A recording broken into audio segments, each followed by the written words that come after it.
Eccoci qua ragazzi, salve a tutti, bentornati sul canale. Chiudiamo il cerchio Empoli-Napoli analizzando una situazione che volevo condividere con voi. Lukaku non ha funzionato e invece Simeone ha dato brio un tantino alla fase offensiva del Napoli. Al riguardo ci sono anche delle dichiarazioni di Salvatore Bagni che andremo un attimo a leggere e commentare. Novità sul rinnovo di Kvaratskhelia, ha parlato anche Fabrizio Romano. Andiamo a vedere cosa sta succedendo anche lì. Fatemi sapere la vostra come sempre qui sotto nei commenti, iscrivetevi al canale se passate per la prima volta sotto questo video, attivando la campanellina così restate aggiornati ogni qualvolta esce un nuovo contenuto. Leggiamo prima le dichiarazioni di Bagni e poi ci andiamo ad aiutare con la lavagna tattica qui dietro per analizzare la situazione Lukaku-Simeone. Salvatore Bagni, ex calciatore azzurro, ai microfoni di Si gonfia la rete su Telea, ha parlato di Conte e del momento di Lukaku. Ormai hanno capito tutti che schermando il passaggio per Lukaku gli mettono uno davanti e tu stai fermo e non tocchi un pallone. Ma è proprio vedere il cambiamento delle cose che non vanno nella tua squadra, non è che gioca nell'altra squadra. Io capisco, non posso aspettare un tempo l'Empoli, con tutto il rispetto che ho dell'Empoli, però ha visto che c'erano delle difficoltà e ha trovato la soluzione. L'ha trovata e non è la prima volta che la trova la soluzione giusta, è un allenatore vincente che vede e considera tutti, non c'è solo Lukaku, eccetera, eccetera. Se hai 90 kg di peso, ovviamente riferito a Lukaku, e ti possono dare il pallone addosso, il pallone è alto e non c'è problema, il problema sorge quando non hai movimento né laterale e né in profondità. Andiamolo a vedere con la lavagna tattica, la situazione che analizza Salvatore Bagni è questa. Hai un calciatore davanti, questo è Lukaku e questo è il difensore, il marcatore che ovviamente ti tiene sotto controllo. L'esterno io l'ho messo qui, ma l'esterno è mobile e diciamo lascia il tempo che trova per quanto riguarda la marcatura di Lukaku, perché il pallone che dovrebbe ricevere Lukaku rasoterra deve venire qui e se hai il calciatore davanti non ricevi il pallone e si va a vanificare anche la caratteristica del calciatore del Napoli di smistare il pallone qui verso gli inserimenti e cambiare gioco dall'altra parte, perché comunque lo spazio qui è poco anche per cominciare a dialogare sull'out di destra cercando una soluzione. Poi Bagni fa riferimento a carichi di lavoro, condizione fisica, poco movimento da parte di Lukaku. Siamo d'accordissimo, però se diciamo si ripeterà questa situazione, questa sorta di gabbia, ecco, fatta al centravanti, si va a vanificare un'opzione offensiva per il Napoli e siamo tutti d'accordo, però volevo un attimo fare una considerazione al riguardo per il semplice fatto che dobbiamo valutare come si deve l'eventuale centravanti da comprare a supporto di Lukaku nel caso non dovesse essere Simeone tra un po', gennaio, giugno o che sia. Perché? Perché ho visto le hitmap, Lukaku ha sempre la solita hitmap, Lukaku agisce qui e si gira anche qui, scende un po' a centrocampo, si va a prendere qualche pallone lì e invece Simeone, la hitmap di Simeone presenta dei picchi qui, qui e qui, ovvero meno punti di riferimento, più mobilità e una condizione fisica diversa al di là diciamo del peso del calciatore, della costituzione, ecco, dello stesso, perché Simeone è molto più leggero di Lukaku.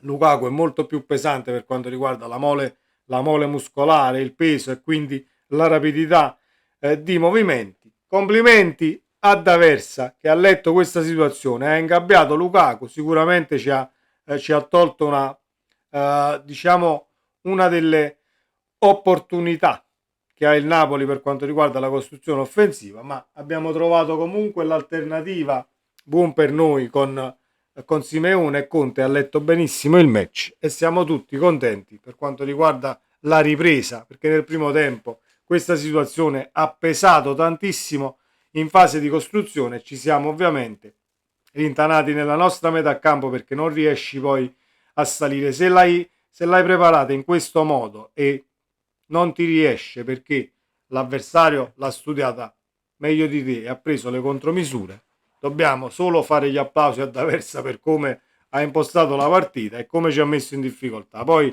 l'abbiamo portata a casa e non dobbiamo essere nemmeno diciamo troppo disfattisti, perché vedo tantissimo disfattismo, soprattutto su YouTube, tra tifosi del Napoli. No, la partita non mi è piaciuta, è un Napoli che non piace, è un Napoli che così comunque non va lontano, e io non ho fatto altro che andarmi a documentare in una ricostruzione dello scudetto che Conte vince con l'Inter nel periodo del Covid.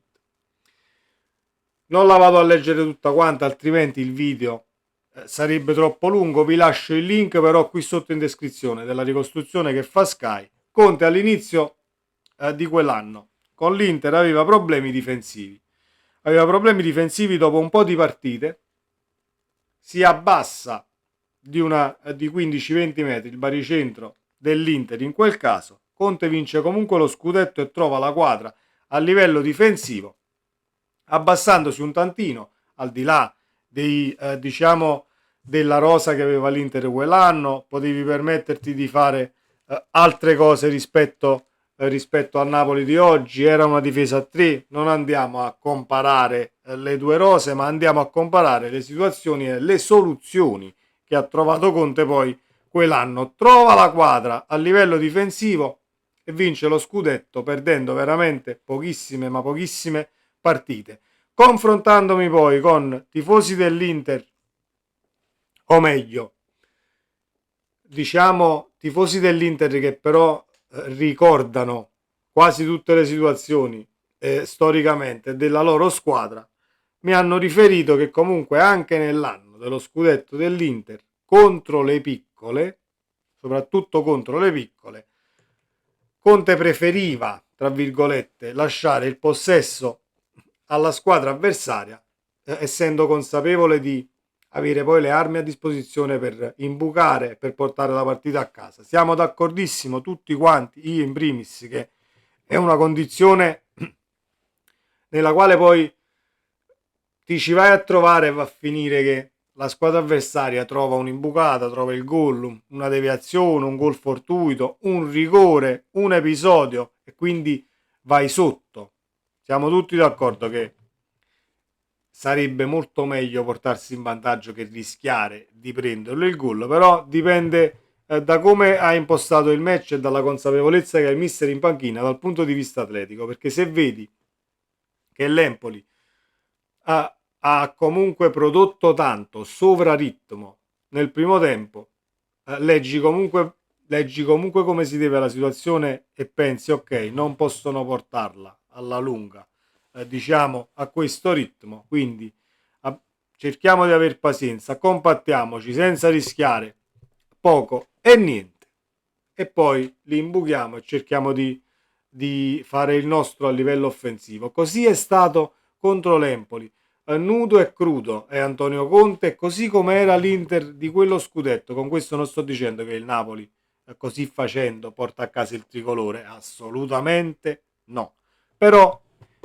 può anche diventare, tra virgolette, una delle caratteristiche a partite in corso del Napoli. Noi l'abbiamo visto quest'anno che il Napoli, in alcuni frangenti si ritira, si compatta, aspetta, essendo molto paziente, cercando poi l'imbucata giusta e la costruzione che può portare ad un'azione pericolosa.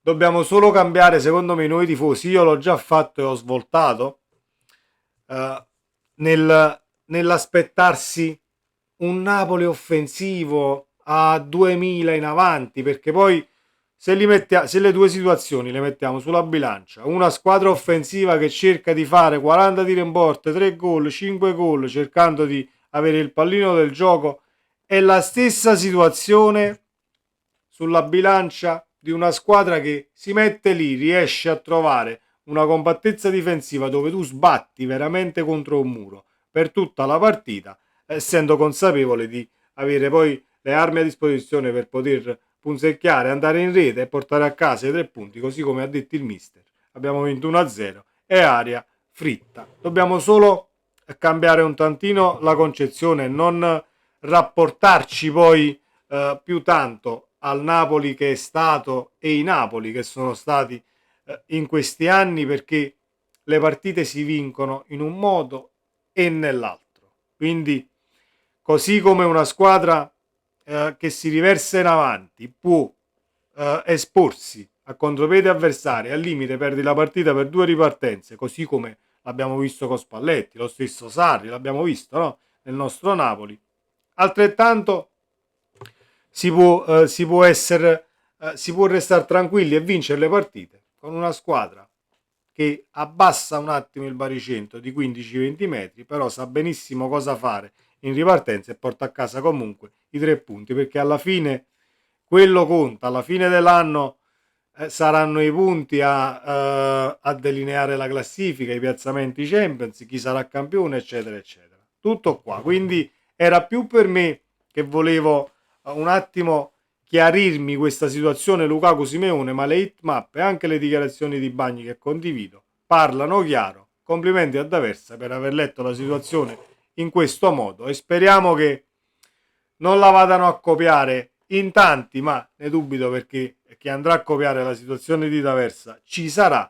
Dobbiamo essere solo noi bravi a trovare l'alternativa alle linee di passaggio per far ricevere poi palla al nostro Lukaku, senza cominciare, no, Lukaku non è buono, è appesantito, eccetera, eccetera. È solo una partita, non facciamo disfattismi di nessun tipo.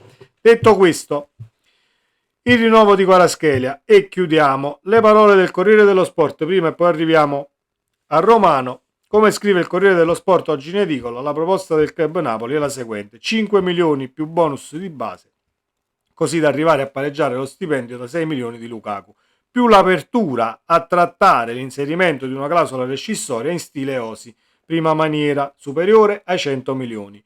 Controproposta dell'entourage dell'attaccante, 8 milioni di base con tanto di clausola rescissoria di livello, seconda maniera, inferiore ai 100 milioni, così come è stata la clausola che è stata poi inserita ad Osi quando è andato al Galatasaray.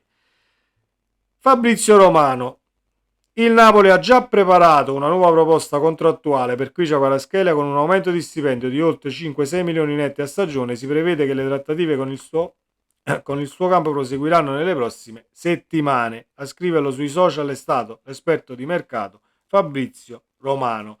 Allora, io non sto riportando la notizia di Romano perché ha parlato Romano, assolutamente no.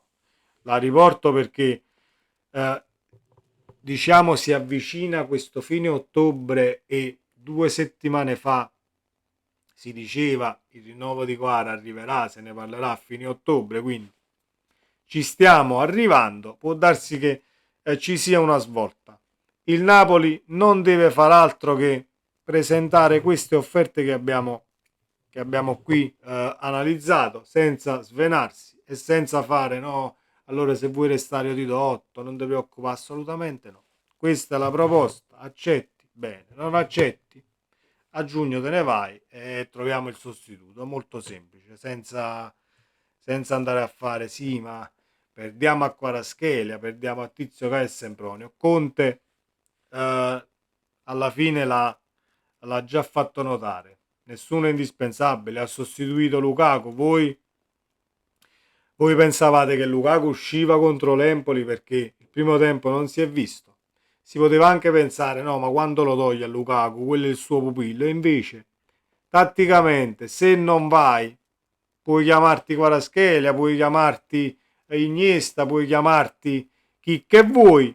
Se non rendi nel suo gioco per caratteristiche tecniche oppure non riesci ad incamerare determinati movimenti e diciamo risolvere situazioni provate poi in allenamento, e allora è normale che le strade si possano dividere e si trova l'alternativa più azzeccata a livello tecnico-tattico per quanto riguarda la fascia sinistra in questo caso, perché parliamo di Kvaratskhelia, ma io sono ancora fiducioso che è un momento ed è un tramite questa situazione tecnico-tattica di Kvara, perché bisogna un attimo adeguarsi ad un altro calcio, a un calcio molto meno rapido e meno in campo aperto quando riceve il pallone come lo era prima per Kvaratskhelia. Quindi l'abbiamo detto anche in live, l'ultima considerazione e chiudo: basta dialogare di più con i compagni per creare la superiorità numerica che prima al limite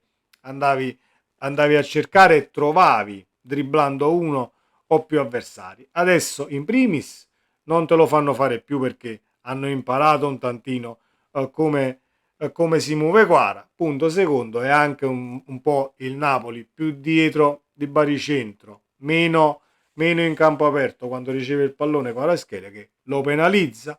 Diciamo che lo penalizza. Se non si risolve questa situazione e Quara verrà penalizzato ogni volta da determinate storie tecnico-tattiche, state sicuri che il Napoli a gennaio o a giugno comunque interverrà per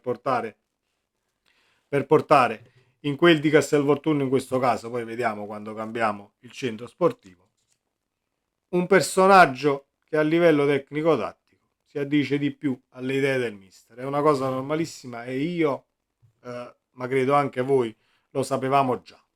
Lo sapevamo già che Conte è questo tipo di allenatore e sa benissimo e vede benissimo in poco tempo, non ci mette un anno, 2 o 3 per, diciamo, battere il ferro su un calciatore che poi al limite o non incamera determinati movimenti o per caratteristiche non è fatto per quell'idea di calcio.